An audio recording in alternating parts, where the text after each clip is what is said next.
বন্ধুরা, আর ফাউন্ডেশনের পক্ষ থেকে আমি রাসেল আহমেদ আপনাদের সবাইকে স্বাগতম জানাচ্ছি গ্রিপ উইনের টিউটোরিয়ালে। গ্রিপ উইন হচ্ছে একটি ইউটিলিটি যেটা দিয়ে আপনি বিভিন্ন টেক্সট ফাইন্ড এবং রিপ্লেস করতে পারেন। এটা হচ্ছে খুব পাওয়ারফুল একটা সফটওয়্যার, যেটা আপনারা ডাউনলোড করবেন। গুগল সার্চে লিখবেন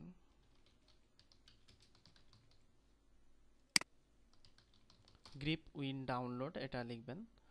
তো লিখলে এখানে দেখবেন যে code.google.com গ্রিপ উইন ডাউনলোডস এই ঠিকানা আসবে। এটা হচ্ছে সবচাইতে ট্রাস্টেড লিঙ্ক ডাউনলোড করার জন্য। দেখা যাচ্ছে download.com-এ গেলে তাদের ইনস্টলার চলে আসে। তো আপনি এখান থেকে আপনার সিস্টেম অনুযায়ী এটা ডাউনলোড করবেন এবং ইনস্টল করবেন। এটি খুব সহজে ইনস্টল করা যায় বিধায় আমি আপনাদের আর ইনস্টল প্রক্রিয়া দেখাচ্ছি না। তো আপনি যদি ইনস্টল করেন সেক্ষেত্রে আপনি ইনস্টল শেষে প্রত্যেকটা ফোল্ডারের উপর বা ফাইলের উপর রাইট ক্লিক করে গ্রিপ উইন নামে একটা মেনু পাবেন। এইখানে মূলত এটার কার্যকারিতা সম্পর্কে আমি বলে নেই। অনেক সময় দেখা যায় আমাদের একটা ওয়েবসাইটের যে কোনো একটা জিনিস আমাদের চেঞ্জ করতে হবে, যে কোনো একটা টেক্সট আমাদের অনেকবার আছে সেটা আমরা রিপ্লেস করব। আমি চাচ্ছি যে এই ফোল্ডারের মধ্যে যেই ফাইলগুলো আছে সব ফাইলে দেখা যাচ্ছে আমার, সাপোজ আমি যদি মনে করি আমার ইন্ডেক্স এইচটিএমএল ফাইল এখানে আছে,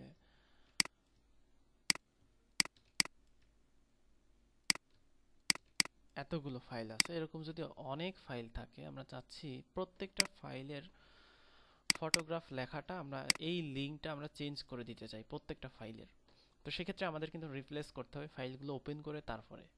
কিন্তু গ্রিপ উইনের সাহায্যে আমরা খুব সহজেই রিপ্লেস করতে পারি। কিভাবে? আমরা গ্রিপ উইন করো এখানে যাব, গেলে গ্রিপ উইন সফটওয়্যারটা ওপেন হবে। এখান থেকে আপনি কি সার্চ করতে চাচ্ছেন সেটা আগে আপনি জেনে নেবেন। অর্থাৎ আমরা চাচ্ছি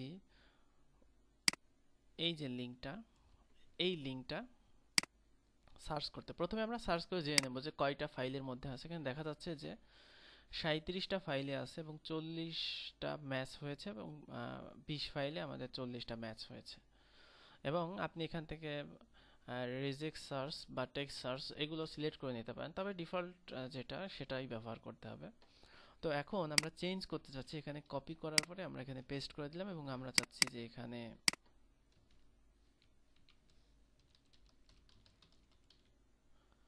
rrfoundation.net, আর এখানে আর ফাউন্ডেশন এইভাবে লিখে আমি যদি এখন রিপ্লেসে ক্লিক করি সব ফাইলগুলো রিপ্লেস হয়ে যাবে। তবে এক্ষেত্রে সতর্কতা, কোনো কিছু রিপ্লেস করার আগে সেটার ব্যাকআপ নিয়ে নেবেন, কারণ দেখা যাচ্ছে অনেক অনাকাঙ্ক্ষিত রিপ্লেস হয়ে যেতে পারে। সেক্ষেত্রে আপনি এখানে সমস্যা হবে। দেখা যাচ্ছে আপনি রিপ্লেস করে ফেলে তার একসাথে আনডু করতে পারবেন, এখানে আনডু করার কোনো অপশন নেই। অর্থাৎ আপনি কপি করে নেবেন, সেই ফাইলটার একটা ব্যাকআপ রেখে দেবেন রিপ্লেস করার আগে অবশ্যই। তো এরপর আমরা রিপ্লেসে ক্লিক করলাম এবং ইএসএ ক্লিক করলাম। করার পরে দেখবেন, এখন রিলোড করি, অর্থাৎ সেক্ষেত্রে এখন দেখবেন যে আমাদের লিঙ্ক কিন্তু প্রত্যেকটা ফাইলে, অর্থাৎ আমরা যেই ফাইলগুলো করেছি এই ফাইলে যদি আমি যাই এবং একদম নিচে যদি চলে যাই সেক্ষেত্রে আমরা দেখব যে আমাদের লিঙ্কটা কিন্তু চেঞ্জ হয়ে গেছে। এইটার আরও একটা কাজ দেখা যাচ্ছে, আপনার পিএইচপি ফাইলে সাপোজ আমরা যদি এইটারই যাই, আমরা এই লাইনটা খুঁজে পাচ্ছি না আসলে কোথায় থেকে আসছে লাইনটা, কিন্তু আমার এই লাইনে একটা টেক্সট আছে AHREF এইটা। তো আমি এই অংশটুকু কপি করে আমি কিন্তু গ্রিপ উইন থেকে এইখানে যদি আমি সার্চ করি সেক্ষেত্রে আমি কিন্তু খুঁজে পাবো যে কোন পিএইচপি থেকে এই ডাটাটা আসছে, অর্থাৎ এই লাইনটা কোন ফাইলের কোন জায়গা থেকে। সেক্ষেত্রে আমি কিন্তু খুব সহজেই খুঁজে পাবো। অর্থাৎ খুঁজে পাওয়া এবং রিপ্লেস করার জন্য এটা একটা গ্রেট টুল।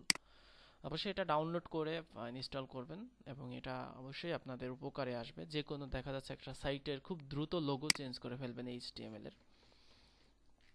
দেখা যাচ্ছে আমি চাচ্ছি যে এইখানে লোগোতে কিন্তু লিঙ্ক দেওয়া নেই, অর্থাৎ ওয়াটার ড্রপ। আমি যদি চাই খুব দ্রুত লিঙ্ক দিয়ে দিতে, আমি এখানে যাব, যাওয়ার পরে সার্চ করে দেখে নেব যে কোন ফাইলে আছে এবং আমি এইখানে আবার সেটা পেস্ট করে এখানে আমি দিলাম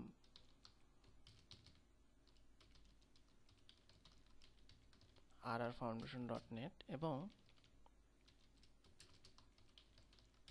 rrfoundation লিখে আমি এবার যদি রিপ্লেস করি সেক্ষেত্রে আমাদের কিন্তু এখন রিপ্লেস হয়ে যাবে। অর্থাৎ প্রত্যেকটা ফাইলে দেখবেন যে এটা কিন্তু ওয়াটার ড্রপ রিপ্লেস হয়ে আমাদের সাইট হয়ে গেছে। তো এইভাবে আপনি কিন্তু খুব সহজেই যে কোনো কিছু টেক্সট রিপ্লেস করতে পারেন, কোনো টেক্সট মুছে দিতে পারেন। সাপোজ আমাদের এই জিনিসটা দরকার নাই, টেমপ্লেট ডিজাইনেড বাই, তো সেক্ষেত্রে আমরা কি করব, এইখানে আমরা এটা দেব এবং এখানে আমরা ব্ল্যাঙ্ক রাখবো, একটা স্পেস দিয়ে দিতে পারেন বা ব্ল্যাঙ্ক রাখতে পারেন। এরপরে রিপ্লেস ইয়েস করলে এখন যদি আপনি চান সেক্ষেত্রে আপনি দেখবেন যে এইখানে এই লাইনটা নেই, অর্থাৎ রিপ্লেস হয়ে গেছে খুব দ্রুত। তো আশা করি বুঝতে পারছেন সফটওয়্যারটির কার্যকারিতা। ডাউনলোড লিঙ্ক দেওয়া হবে। ধন্যবাদ সবাইকে আজকে টিউটোরিয়াল দেখার জন্য। আল্লাহ হাফেজ।